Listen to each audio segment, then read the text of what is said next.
కొలిమిగుళ్ళ గ్రామ పెద్దలకి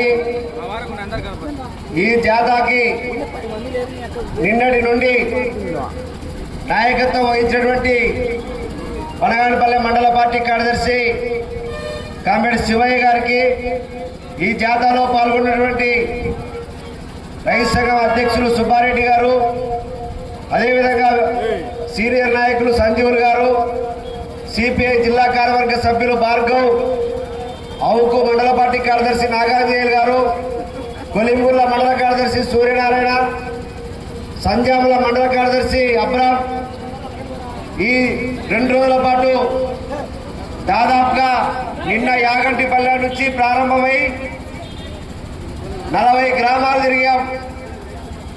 ఈ 40 గ్రామాల్లో ఎవరు కూడా సుఖంగా లేరు, సంతోషంగా లేరు. ఈ నెల 6వ తేదీ నుంచి 15వ తేదీ వరకు భారతదేశ వ్యాప్తంగా మార్పు రావాలని, ఆ మార్పు కోసం రేపు 1వ తేదీన ఢిల్లీలో పెద్ద ఎత్తున ధర్నా చేస్తా ఉన్నాం. దేశంలో ఉన్న సమస్యల మీద ఢిల్లీలో ధర్నా చేస్తాం. అయితే నంద్యాల జిల్లాలో ఉన్నటువంటి సమస్యల మీద ధర్నా చేయాలని ఈ జిల్లాలో 6వ తేదీ నుంచి 15వ తేదీ వరకు ఇటు ప్యాపిలి నుండి అటు శ్రీశైలం వరకు, చాగలమరి నుండి ఇటు కొలిముళ్ళ వరకు అన్ని మండలాల్లో తిరిగాం. అన్ని మండలాల్లో తిరిగి ఈరోజు ఇక్కడ ముగింపు చేస్తా ఉన్నాం. రేపు 17వ తేదీన వేలాది మందిని సమీకరించి నంద్యాల కలెక్టర్ కార్యాలయం ముందు ధర్నా చేస్తా ఉన్నాం. ధర్నా ఎందుకోసం చేస్తా ఉన్నాం? మాకు ఓటు ఏమని కాదు, లేదా మాకు వచ్చి మా బలుపు కోసం కాదు. చంద్రబాబు నాయుడు అధికారంలోకి వచ్చిన తర్వాత 26 నెలలు అయింది. ఈ 26 నెలల్లో 24 నెలల పాటు మేము ఎక్కడ అడగలే. ఇక్కడ మహిళలు కూడా ఉన్నారు, రైతులు ఉన్నారు, విద్యార్థులు ఉన్నారు, యువకులు ఉన్నారు, కార్మికులు ఉన్నారు. మేము ఓపిక పట్టుకున్నాం. ఏం ఓపిక పట్టాం? ఈ కూటమి ప్రభుత్వం, నరేంద్ర మోడీ పార్టీ, బీజేపీ వాళ్ళు ముగ్గురు కూడా ఈ ఆంధ్ర రాష్ట్రం అంతా తిరిగారు. ఆయన కొడుకు లోకేష్ బాబు పాదయాత్ర కూడా చేశాడు. నేను పైన మనిషిని కాదు, ఇప్పుడు మారుస్తానని చెప్పాడు. ఏం చెప్పాడు? 58 ఏళ్ళు ఉన్నట్టు నుంచి 18 సంవత్సరాలు ఉన్నటువంటి ప్రతి మహిళకి ఎంతమంది మహిళలు ఉంటే అంతమందికి 1500 ఇస్తా అన్నాడు. ఇస్తానడక కానీ 26 నెలలు అయింది, ఇవ్వలేదు. ఒక్క రూపాయి కూడా ఇవ్వలేదు. లేదా చదువుకున్న యువకులకి ఉద్యోగాలు ఇవ్వకపోతే నెలకు 3000 రూపాయలు ఇస్తానన్నాడు, ఇవ్వలేదు. లేదా గ్రామీణ ప్రాంతాల్లో 3 సెంట్లు, పట్టణ ప్రాంతాల్లో 2 సెంట్లు ఇల్లు కట్టుకోవడానికి 4 లక్షల రూపాయలు అంటే మేము 5 లక్షలు అడిగినాం. ఆ 4 లక్షలు కూడా ఇవ్వలేదు. ఇవ్వకపోగా ఆయన అర్జీలు పెట్టుకుంటే ఆ అర్జీలు పెట్టుకున్న వాళ్ళకల్లా ఆటో ఉంది, కారు ఉంది, కరెంటు బిల్లు ఉంది, అప్స్టేర్ ఉంది. సిగ్గు లేకుండా 26 నెలలుగా కాలయాపన చేస్తా ఉన్నాడు. రేపు ఎల్లుండే ఎన్నికలు వస్తా ఉన్నాయి, సర్పంచ్ ఎన్నికలు. మళ్ళీ మోసం చేయడానికి ప్రజానికం దగ్గరికి మళ్ళీ తెలుగుదేశం పార్టీ వాళ్ళు వస్తారు. మీరు 1500 ఇవ్వలేదు కదా, 1500 ఇవ్వకపోగా మీరు ఈ ప్రభుత్వం వచ్చిన తర్వాత ఒకే ఒక మంచి పని చేశారు. ఏం పని అంటే 3000 ఉన్న పింఛన్ని 4000 చేశారు. మంచిదే. ఇంకా అరిగిపోయిన రికార్డు రావడం, 1వ తేదీ రావడం, పచ్చగిరికి గంజి పెట్టుకోవడం, ఫోటో దిగడం. కొత్త పింఛన్లు ఏమో ఒక్కడి కూడా ఇవ్వలే. ఇంకా ఎవరు అడగాల?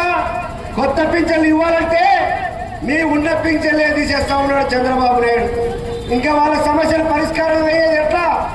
ఈ రాష్ట్రంలో ఉన్నటువంటి చంద్రబాబు నాయుడు, లోకేష్ నాయుడు, పవన్ కళ్యాణ్ నాయుడు వీళ్ళందరూ కూడా ప్రజానికాన్ని మోసం చేస్తా ఉన్నారు.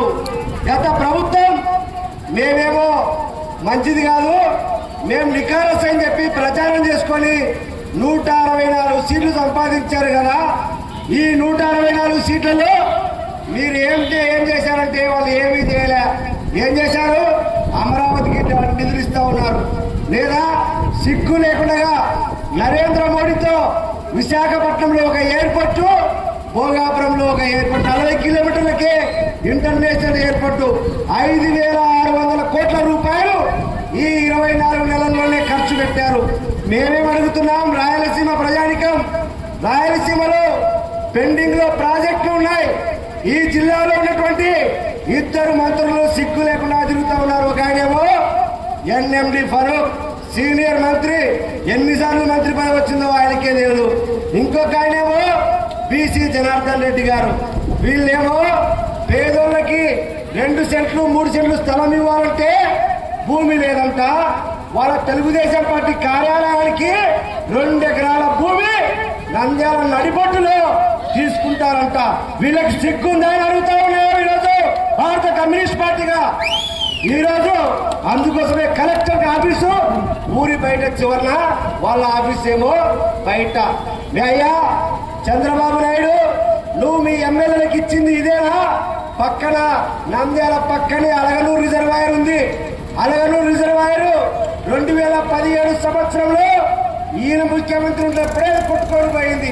8 మీటర్లు, 500 మీటర్లు కొట్టుకొని పోతే 500 మీటర్లకు మట్టి వేయలేని దత్తమ్మ ప్రభుత్వం ఈరోజు చంద్రబాబు నాయుడు ప్రభుత్వం 5 ఏళ్లు చేయలేదు. నేను పోతానని చెప్పి నిమ్మల రామారాయుడు పై ఒక ఫోటో దిగి ఇది 15 రోజుల్లో వేస్తారని 32 కోట్లు ఖర్చు అవుతుందని చెప్పిన పెద్ద ఆయన నిమ్మల రామారాయుడు, బీసీ జనార్దన్ రెడ్డి, ఫరూక్ ఇంతవరకు వేయలేదు. ఎవరిని నమ్మాలి? మీరే కదా చెప్పింది, మేమేమన్నా అడిగామా? అక్కడ ఉన్నటువంటి రైతులు గడివేముల మండలం, విరుతూరు మండలం, లేదంటే నందికొట్కూరు తాగడానికి మంచినీళ్ళు అవి వస్తాయి. తెలుకన్న నీళ్ళకి ఆ అలగనూరు రిజర్వాయరే వస్తుంది. వీళ్ళని ఎవరయ్యారా? ఈ రోజు రైతులు దుర్మార్గంగా వ్యవహరిస్తా ఉన్నారు. రైతుల భూముల్ని ఈ కొలింపుల ఈ రాష్ట్రంలో నాకైతే తెలియదు కానీ ఈ రాష్ట్రంలో కొలిమిగుళ్ళ మండలంలో సిమెంట్ పరిశ్రమల కోసం, పవర్ గ్రిడ్ల కోసం, సోలార్ పరిశ్రమ కోసం, అనేక పరిశ్రమల కోసం 30,000 ఎకరాల భూమిని వీళ్ళ అబ్బసమని రైతుల నుంచి బలవంతంగా గుంచి ఈరోజు పరిశ్రమలు పెట్టుకుంటా ఉన్నారు. L&T cement factory, UltraTech cement factory వీళ్ళ అబ్బ కట్టని రైతుల భూములు గుంజుకుంటా ఉన్నారు. రైతుల భూములు తీసుకునేటప్పుడు అందమైన మాటలు చెప్తారు. మీ పిల్లలకి మేము ఉద్యోగాలు ఇస్తాం, ఇంకా నిండు మనిషి కానుపు కాకుండా నొప్పులు కానిపోయేటట్టు మన దగ్గర గ్రామ సభలు పెట్టి మీటింగులు పెట్టి చెప్తారు. వాళ్ళకు ఒకడేమో పొలం కొనేటోడు, ఒకడేమో డబ్బులు ఇచ్చేటోడు, ఒకడేమో వాళ్ళకే మాకు తెలియదు అని చెప్పి ఈరోజు రైతుల్ని మోసం చేస్తా ఉన్నారు. మన కొలింగుళ్ళ మండల రైతులు వ్యవసాయ కూలీలు చమ్మలు మడుక్కు వ్యవసాయానికి కూలి పోతా ఉన్నారు, లేదా పక్కన పొద్దుటూరు పోతున్నారు, తాడిపత్రి పోతున్నారు. మన భూమేమో ఇలాంటి దౌర్భాగ్య ఉండా కొడుకులకు భూములు బలవంతంగా కూర్చుకొని ఈ రోజు మనకు అన్యాయం చేస్తా ఉన్నారు. అందుకోసమే అవన్నీ అడగడానికి రేపు 17వ తేదీన నంద్యాల జిల్లా కలెక్టర్ దగ్గర పోతా ఉన్నాం. ఈ రామ్కో సిమెంట్ ఫ్యాక్టరీ భూముల కోసం అనేక రోజుల నుంచి ధర్నా చేస్తా ఉన్నాం. మంత్రి గారు ఇప్పుడేమో రామాంజన్ గారు మాట్లాడారు, జోక్యం చేసుకొని ఇప్పటికే 4 సార్లు చర్చలు జరిపారు. ఇంకొకసారైనా మేము ఉంటాం, కానీ రైతులకి నష్టపరిహారంలో నిజమైనటువంటి రైతుల్ని కూర్చోబెట్టి ఇవ్వాలని మేము డిమాండ్ చేస్తూ ఉంటాం. లేని పక్షంలో ఖచ్చితంగా పోరాటాన్ని ఇస్తాం. ఈ రోజు కొలింగుళ్ళ మండలంలో సిపిఐ పార్టీ వాళ్ళు ప్రశ్నిస్తా ఉన్నారు, అధికారం ప్రశ్నిస్తా ఉన్నారు. ఎవరు అవినీతి చేసినా వాళ్ళు పేరు చెప్తున్నారని ఇద్దరు కూడా రామిరెడ్డి మాజీ ఎమ్మెల్యే అయినా, బీసీ జనార్దన్ రెడ్డి అయినా ఇద్దరు కూడా ఒకటే. అధికారంలో ఉంటే 60, ప్రతిపక్షంలో ఉంటే 40. కాబట్టి ఏ ఒక్క రోజైనా రామ్కో సిమెంట్ ఫ్యాక్టరీ పరిశ్రమల కోసం రామిరెడ్డి ఎందుకు ప్రశ్నించలేదని సందర్భంగా అడుగుతూ ఉన్నాం. తెలుగుదేశం వాళ్ళు ఎట్లా అంటే వాళ్ళ కాళ్ళ కిందకే ఉన్నారు. ఫ్యాక్టరీ వాళ్ళు ఎవరు ఉన్నారు కానీ తెలుగుదేశం వాళ్ళే ఉన్నారు. ఎందుకంటే వాళ్ళకి అంత లాభం ఉంది కాబట్టి. రైతులకి వాళ్ళ కళ్ళకి నీళ్ళు వస్తా ఉంది. ఈరోజు రైతులు ఎంతయ్యా ఎల్లినో ప్రభావం ఉంటే ఈరోజు వర్షాలు ఎక్కడా లేవు. మన పైన ఎక్కడో మహారాష్ట్రలో కర్ణాటకలో నీళ్లు పడితే శ్రీశైలంలో నీళ్లు వచ్చాయి. ఇక్కడ రైతులు 2 నెలలు పంటేసినా చాలా పంట పెరగాలి రైతులకు ఎక్కడ కూడా. కానీ ఈ రైతుల గురించి ఒక్క ఎమ్మెల్యే అయినా, ఒక్క మంత్రి అయినా, ఒక్క ఎంపీ అయినా మాట్లాడారా? రైతులకు నష్టపరిహారం కావాలని, పంట గిట్టుబాటు ధర కావాలని, ఎకరాకి 50,000 రూపాయలు ఇవ్వాలని ఏ నంద్యాల జిల్లాలో ఉన్నటువంటి ఏ ఎమ్మెల్యేనైనా మాట్లాడారా?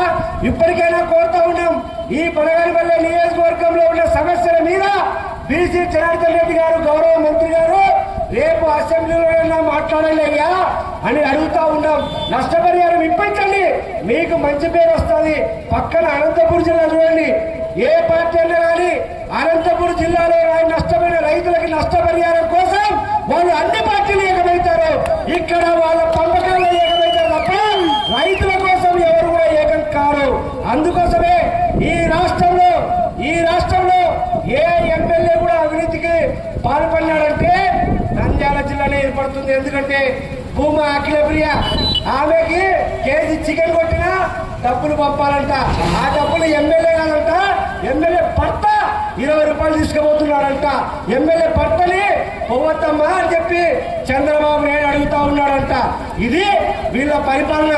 నువ్వు తప్పు చేసినటువంటి ఎమ్మెల్యేలని ఎందుకు సస్పెండ్ చేయలేదు చంద్రబాబు నాయుడు అని ఈరోజు మేము అడుగుతా ఉన్నాం, మా రాష్ట్ర నాయకుడు అడుగుతా ఉన్నాడు. కాబట్టి ఇలాంటి సమస్యల పైన భారత కమ్యూనిస్ట్ పార్టీ సిపిఐ ఈ మండలంలో, ఈ నియోజకవర్గంలో అన్యాయంగా ఏ సమస్య వచ్చినా ఖచ్చితంగా ప్రశ్నిస్తాం.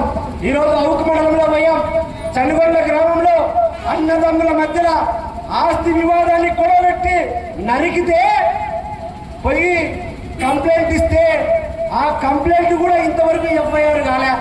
పోలీసులు ఏమో ఏం చేస్తున్నారు మాకైతే తెలియదు. మేము అడుగుతా ఉన్నాం, ఈరోజు వాళ్ళందరూ కూడా ఆత్మహత్య చేసుకోవడానికి మా జెండా పోతే మాకు ఎవ్వరూ లేరు. రామిరెడ్డి దగ్గర పోయినా, చిన్నారెడ్డి దగ్గర పోయినా, పక్కిరెడ్డి దగ్గర పోయినా యారెడ్డి కూడా మాకు న్యాయం చేయాలని ఆయన మేము దళితులం ఈ ఎర్రజెండా చూసి మీ దగ్గరకు వచ్చామని చెప్పేసి ఈ రోజు చనుగొండ గ్రామంలో బోరున వినిపిస్తే అక్కడ విచారిస్తే కనుక్కున్నది ఏమంటే ఆయన పంచాయతీ సెక్రటరీ అన్నదమ్ముల మధ్యలో ఉన్నటువంటి భూమి స్థల వివాదాన్ని 3 లక్షల రూపాయలు డబ్బులు తీసుకొని అధికార పార్టీ నాయకుడు చెప్తే ఆ తమ్ముడికి రాసిచ్చాడంట. పోయి అన్నం నరికేశారు, కేసే లేదు. మళ్ళీ ఇలాంటి సంఘటనల్ని మంత్రి గారి దృష్టికి తెలియదా? మంత్రి గారికి తెలియకుండా ఇవి జరుగుతాయా అని మేము ప్రశ్నిస్తా ఉన్నాం. ఇలాంటి అనేక సమస్యల మీద భారత కమ్యూనిస్ట్ పార్టీ ఈ జిల్లాలో ఉన్నటువంటి 29 మండలాలని ఏకం చేస్తూ రేపు 17వ తేదీన ఇళ్ల స్థలాలకు ఇవ్వక